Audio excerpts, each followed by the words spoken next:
Hello guys, welcome back to SP art studio. मैं हूं आपका दोस्त सौरभ और आज बनाने जा रहे हैं हम क्रिस हेम्सवर्थ को, जिन्होंने थॉर का किरदार निभाया है एवेंजर मूवी में। तो देखते हैं कि मैं आप सभी का धन्यवाद कहना चाहूँगा जितना भी मुझे सपोर्ट कर रहे हैं। Thank you so much guys, and यूं ही अपना प्यार बरकरार रखिएगा।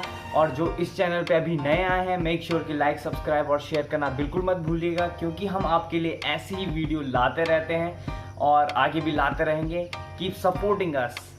Thank you.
अंत में लाइक, सब्सक्राइब और शेयर करना बिल्कुल मत भूलिएगा। हमें कमेंट सेक्शन में बताइए कि आपको यह वीडियो कैसा लगा और आप आगे क्या देखना चाहते हैं। Thank you so much for watching guys.